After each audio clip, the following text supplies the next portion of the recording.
Okay, good fine morning, tout le monde. Mr. Brown here, attempting to record a rather lengthy monologue that I've wanted to do for a long time. By that I mean the last couple of years. Peaches, you want to come for a walk? Come on, Peaches. Good girl. Where is she? There you are. Okay. So, we'll see how this goes. Um, Subject matter: pandemic, so called. And I hope that doesn't offend anybody. So, what I want to do is get some things off my chest, talk about some things that I've wanted to talk about for the last year and a half, 2 years. But I've never felt it was time or I was ready. You want to come, Peaches? Good girl. And now I'm gonna go for it. So, really quickly, when the pandemic was first declared, or Mr. Johnson, our British Prime Minister, said you must stay home. And you heard all the mantras, we're all in this together, blah, blah, blah. I did a video that was kind of, humorous.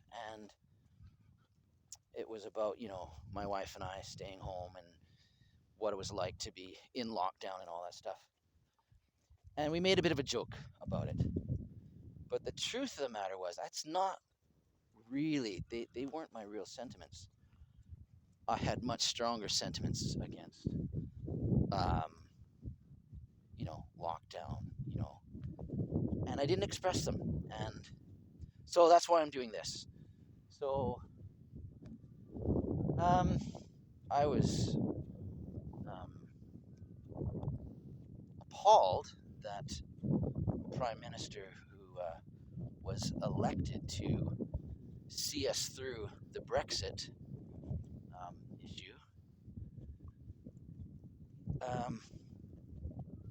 it took 4 years of process to kind of get us through completing Brexits.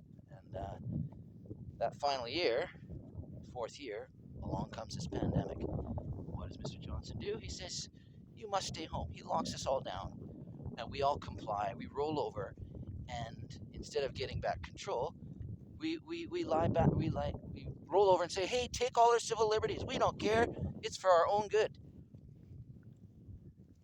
Anyway, okay.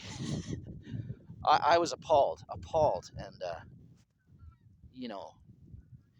So here we go. Before Boris Johnson said you must stay home, we were getting wind of this coronavirus or pandemic. But what was happening in my perspective, again, this video is my perspective. I think I'm about to get hailed on. No one was dropping like flies around us. Everyone was still going to the beach, enjoying their lives. We were not seeing evidence of this so-called pandemic. There was great concern about what was going on in Italy and this footage that was coming out, and everyone's freaking out and getting scared. Ooh. But people were going about their lives as normal. Some were taking the bait. I shouldn't say that. People might find that offensive. Some were believing the justification. They're believing the reasons behind the guidelines that they're saying. And so a few weeks before we were locked down, I started to lose students. Oh no, the government told us we gotta, not mingle. We gotta stay home. Da da da da. And I lost students. And I was like, well, I'm here if you want some lessons. And then because the government saw that the majority of people weren't taking them seriously, because why? We're living life. We take responsibility for our own health and our own actions. It's not up to you to protect us from a virus. Because the government saw we weren't paying attention, they had to come down hard.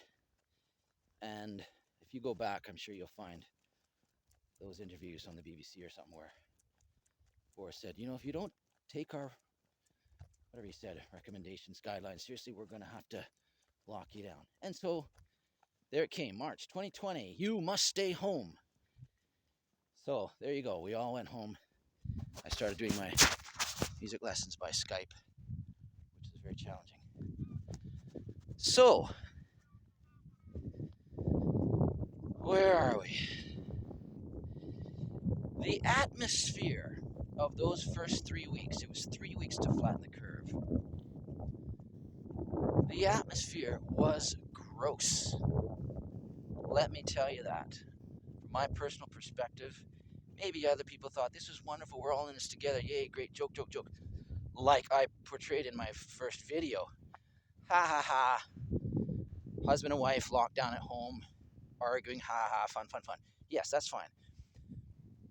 But there was also this gross, grim atmosphere of paranoia,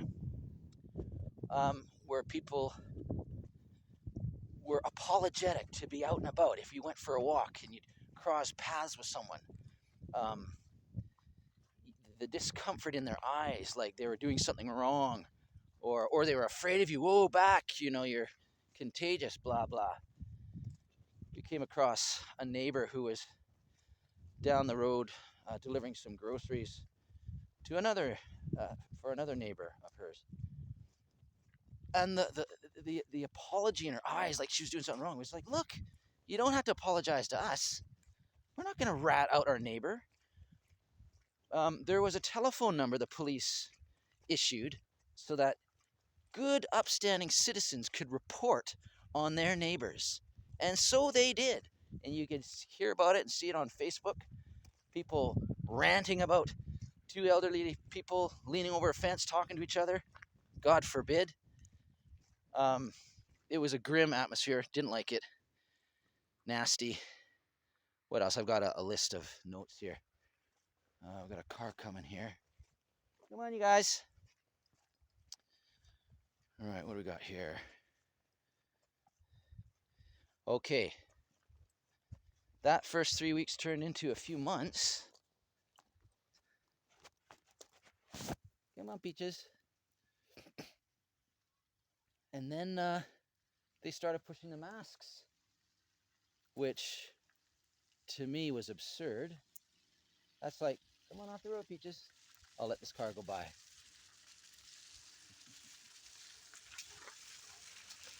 Good girl. There we go. The masks and the perspex, plexiglass as North Americans call it, they came out, and the signs, the social distancing, in my opinion, all designed to keep the so-called pandemic in our faces. Yes, elderly people were dying. Yes, people with comorbidities were dying. Yes, that's what happens every stinking year with the flu.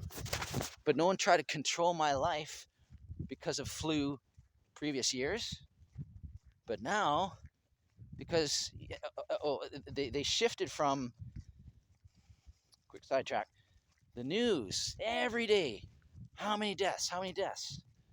In our faces every day. And then there weren't enough deaths, so they had to doctor the numbers.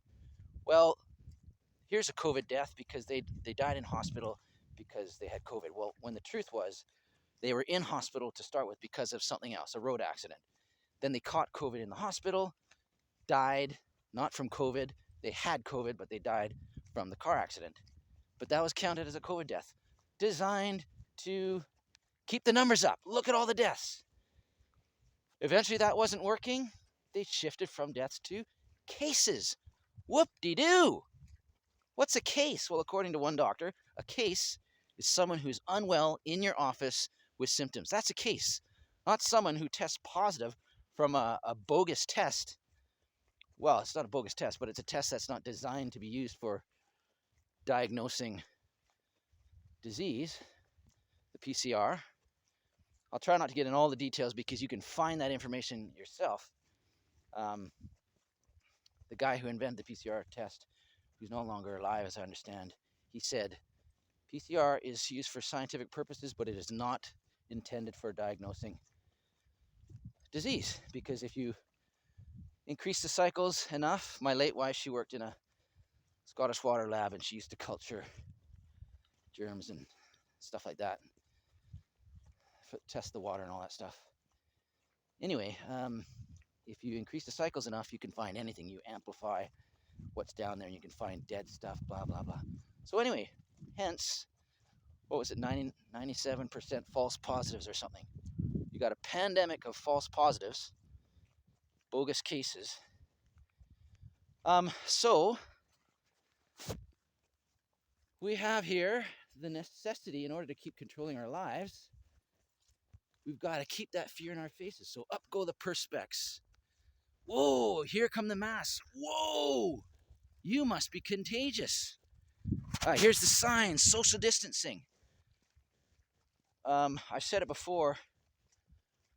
I've known no one to die from COVID. I've known a few people to have had it.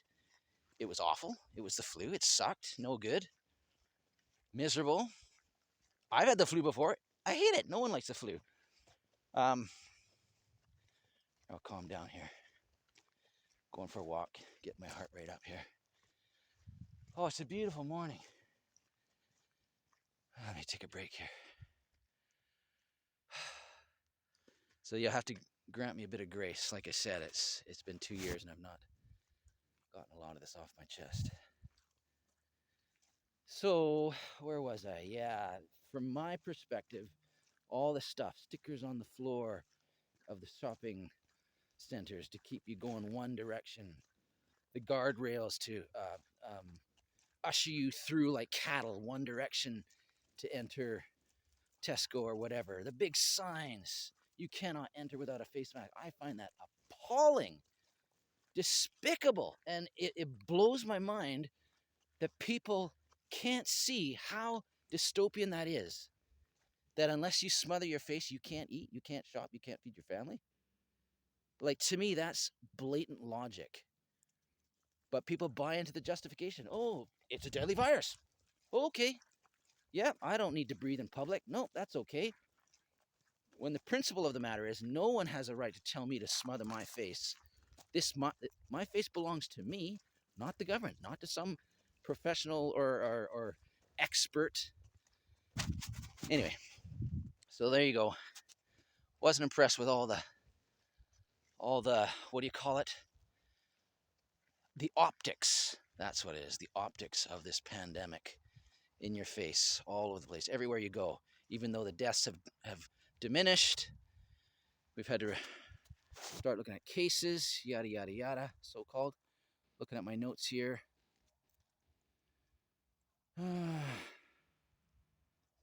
Okay, yeah, masks. There are some despicable signs at the local beach there saying, you shouldn't be here, go home. And they had 3 official logos to make it look all official. I don't know if it's an official sign or whether someone just used those logos to make it look official, but it's pretty despicable. The nonsense of you can't use these toilets. You had Nicola Sturgeon, First Minister of Scotland, telling us whether or not we could use our neighbor's toilet? Are you kidding me? Okay, moving right along.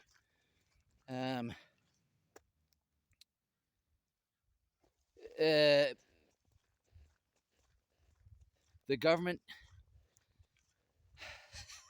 deciding whether or not we can celebrate Christmas, hang out with our families. All of this stuff is preposterous to me. And the frustration of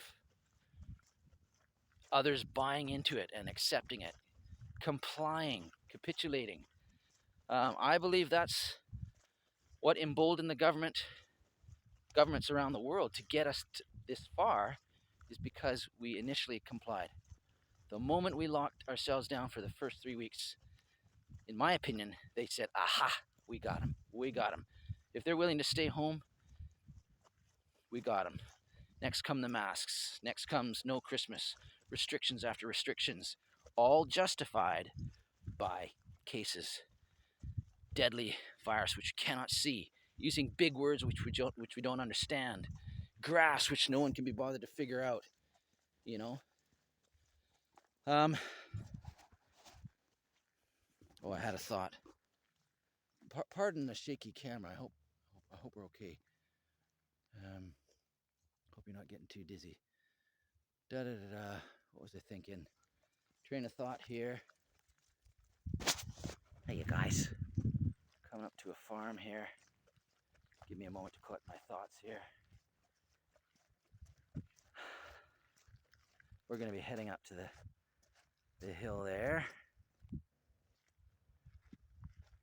Eventually. Come on, you guys.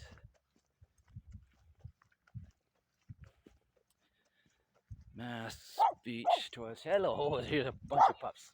Hello, you guys. Hello. You got my. Oh, you're fine. You got 3, I got 2. Hey, guys. Ready, come on. Come on, Peaches. Oh, Star. Going for a run. Come on, Star. Good boy. Take care. No, it's fine. See you, Max. We'll keep going. Okay, see you later. Oh, it's a boy after my girl. See ya. Come on. Good boy, Star. Come on, Peaches. Don't hide. Oh, here, I'll stay put here. Good boy. Ready? Ollie, Matt. You pups. Come on, Star, this way. Right, Ollie. This is quite the intermission. Okay, come on. See you guys. See ya. Come on, Peaches. Peaches, good girl. Not a girl. On you go. Okay, we're off. Okay, entertaining intermission.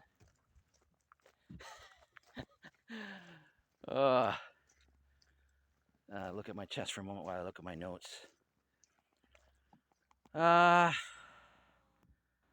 Christmas. Oh yeah, I talked about big words. Well, the next thing on my list is censorship.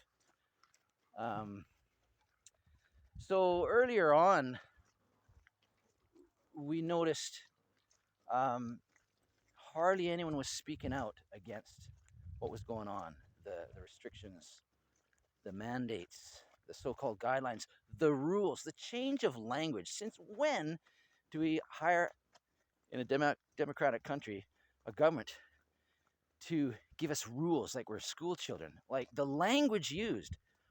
And now we're like, oh, follow the rules. What do you mean? How about a democratic debate in Parliament, which there was not? They shut it down. Anyway, on and on we go. So people weren't willing to speak out. Why? Because it was against the narrative, the main accepted narrative pumped out from the BBC, mainstream media channels, from online, social media, the government. Even here locally in Orkney, as far as I could tell, BBC Radio Orkney, the Orcadian local paper. Maybe I missed it, but I didn't hear or read anything. To be fair, I don't read the paper, but like I said, whatever I came across, whenever they, an article came across on Facebook to do with the pandemic or jabs or something, it was never critical thinking. It was all accepted, like this is the way it is. No one disagrees. No, this is good. This is the way it was infuriating, and it was like, does nobody else think the way I do? Is no one else questioning? Earlier on, we would bump into friends in the street, and one admitted, I appreciate the posts you put on Facebook, Leroy, because I agree, but I'm too afraid to say anything for fear of what backlash or whatever. People come down hard on you, slam you real good. And so people were afraid to speak out, to be honest with how they felt, excuse me. But I shared post after post. Nearly every day I would share at least 3 posts sharing articles from qualified immunologists, doctors, officials, whatever, who made sense, and we're asking questions. We're showing legitimate data. We're questioning. But hardly anyone would acknowledge the article or comment or whatever. It just seemed people weren't interested, or perhaps I got restricted by Facebook many times. So they would push my posts further down the newsfeed, so they were less likely to be seen. So whatever went against the narrative got censored, marginalized, or whatever, but blatantly censored. If you continue to share false information, misinformation, you could run the risk of having your page shut down. And many people did have their page shut down because they were going against their narrative. How dare you go against this serious pandemic? Look, the shaming that went on. No one wants people to die, but people die every day, and no one gets up in arms when people die from other things, car accidents, on and on and on it goes. So there's a bit of a double standard, hypocrisy, virtue signaling, name calling, and yada, yada, yada. Not a pleasant atmosphere to be involved in. Okay, censorship. Conspiracy theories, the names would come out, you'd be a conspiracy theorist. People saw what was going on. They could see it a mile off. From my perspective, I could see, if you give an inch, they'll take a mile. The steps we were taking when they first said lock you down, to me, that path, we continue down it, it led to a cliff that we were all just going to be swept along and just be rushed over this cliff edge, That reminds me of stark language they used with Brexit. We're heading for a cliff. Crash and burn, which never happened. Anyway, so I felt I'm just going to wisely step out of the crowd and watch the flock just scream on by. And I might say a few things. Hello, different perspective here. Anyone? Nope. Listen to the media. Listen to the government announcements. And now here we are, 2 years later, with people being forced to take an experimental gene therapy jab or lose their jobs. Even before this came, people lost their livelihoods with lockdown, loss of customers, loss of life savings, all that stuff. Suicides, mental health issues went through the roof. All because of these mandates. I'll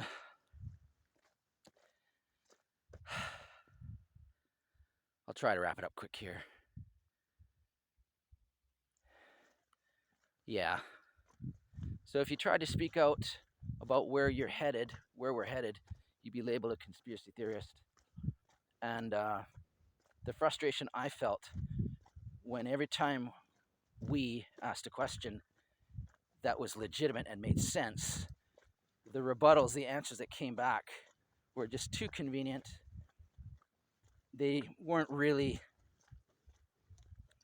I wasn't impressed. They were just designed to shut you down and to make you comply, in my opinion. Okay, so now we have protests. Hallelujah. Finally, people are protesting. Now I'm going to stop there for a moment and backtrack, because that's not true. People aren't finally protesting. We're finally seeing more and more people protesting. We had protests in London galore, and you watched the government shut these protests down, make it illegal to protest. the irony, that's the whole point of a protest. We disagree with you. That's the point.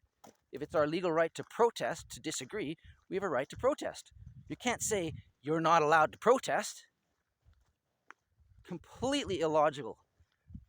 And so we would see so much nasty behavior from the authorities, police. I won't go into it. I won't go into it. I've got friends that I care very much about on the force, and not everyone is a nasty person, obviously, but the way you've seen it all over the globe, Australia, in the States, California, New York, despicable behavior.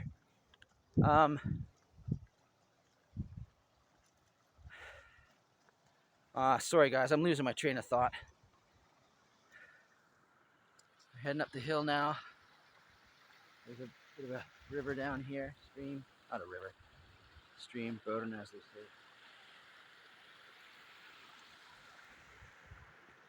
Okay, try to wrap this up. Protests. Yes, there's protests going on. Yes. Okay. So I want to honor those from the beginning who have spoken out, because there were people protesting. There were people willing to be arrested, to receive a fine for opening their shop when it was illegal to do so. They didn't really get any coverage from the mainstream media or legacy media, whatever you call it. But these people I admire, because in the beginning, that's when they were sticking their necks out. That's when you stood out. That's when it was easy to pick you out and to pick you off. The lone voice, willing to stand up, and say, I disagree. I've got a question here. This doesn't add up. Or this is my body or my face. Or I need to feed my family. I want to honor those people, those doctors who are willing to speak up and say, we're being coerced to monkey with the figures, the COVID deaths. We're not allowed to treat our patients early with tried and tested pharmaceuticals, which I'm not a fan of in the first place. But they were pushed and coerced and manipulated to be silent, but there were some who dared speak up, and they got struck off the register. Is that a teacher's thing? Teacher's register? They're struck off the whatever, their medical college or something. Stepped in and came down hard. Just going up the hill here.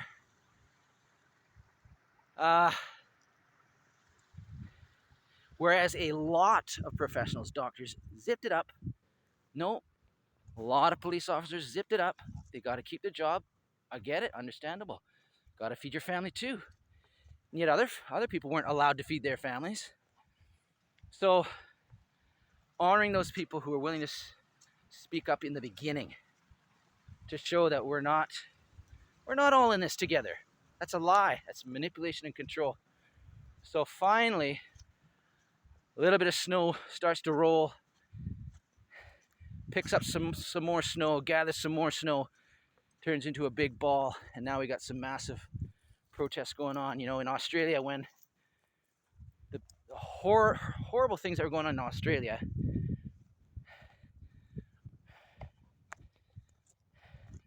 finally, when it came knocking on the door of the young men in the construction industry, all of a sudden, rah, the men rise up. No way, we're not taking this. How noble. It was awesome. It was good. But my question was, where were you in the beginning? Where were you? Why are you rising up now? Now that it's on your door, now that your job is in jeopardy, still, good for you for rising up. Same thing with the truckers in Canada. It is awesome. So exciting. But my question is, where were you a year and a half ago, 2 years ago? Now that the mandate's at your door and you can't cross the border without being jabbed or having a vax passport, now you're rising up. Convenient. So that's a cynical perspective, but fair enough. put that aside. Thank God the truckers have risen up because it's been so inspiring.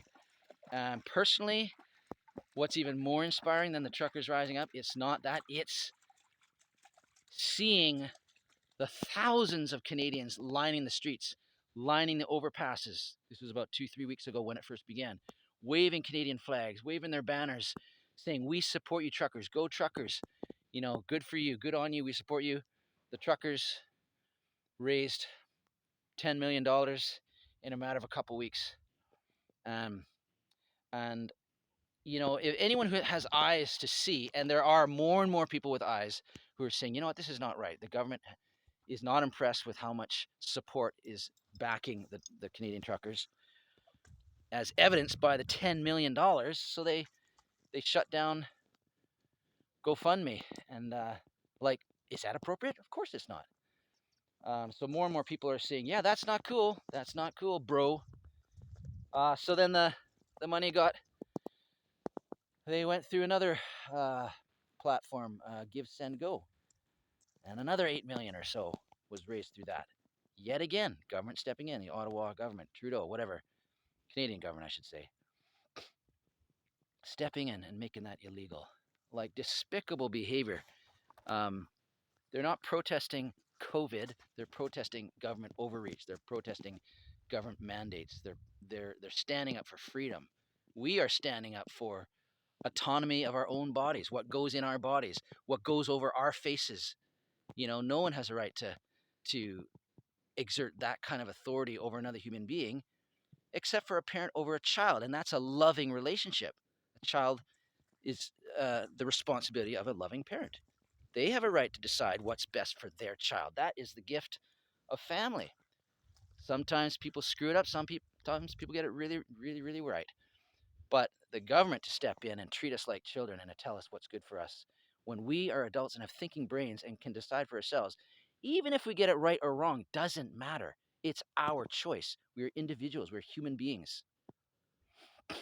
So we're standing up for freedom. We're standing up for personal responsibility. I just spat all over the screen. You know, my health is my responsibility. Your health is your responsibility. Don't blame me if you are unwell. You look after yourself. You eat well. You get up early. You go for your exercise. You avoid those toxins and toxic substances. You eat organic. You do that thing. You make your own sacrifices. You eat well. Exercise. Stay away from poisons. You do that. And even then, it might not always guarantee a happy, healthy life. That's life. It's not perfect. And I'll take responsibility for my life, and I'll make my choices and reap the benefits or the repercussions of my choices. I don't always make good choices. Once again, that is the blessing and the privilege of being a human being. We are allowed to make stupid choices, and we're allowed to make good choices. And that's our responsibility. And we reap the consequences and the benefits. Okay, I think I'll stop there. So let's try to respect each other, to honor each other, and take responsibility and encourage each other to take responsibility. We're not always going to agree with each other, and that's okay. So, without having too much of a sentimental conclusion, touchy-feely conclusion, I hope that was worth listening to. I hope this was an encouragement to those who these past 2 years have been afraid to speak up and to stand out. I would love it if others were emboldened to stand up and speak out, because the way things are going, in my opinion, is so obvious. It's not about our health, it's about control. It's about coming down hard and manipulating us and getting us to do something we might not want to do. Hey, that's fine. If you want to do it, that's fine. But put yourselves in someone else's shoes and imagine yourself saying no and see what happens. Then you will truly know if you really are doing it, if you really have the freedom to make a choice. Okay? Just because you want to get jabbed doesn't mean you're free to say no. Yeah, you're free to say yes, but that's not true freedom if someone else can't say no. Okay. God bless you, and God bless this country, and may we truly live in a free land. Bye-bye.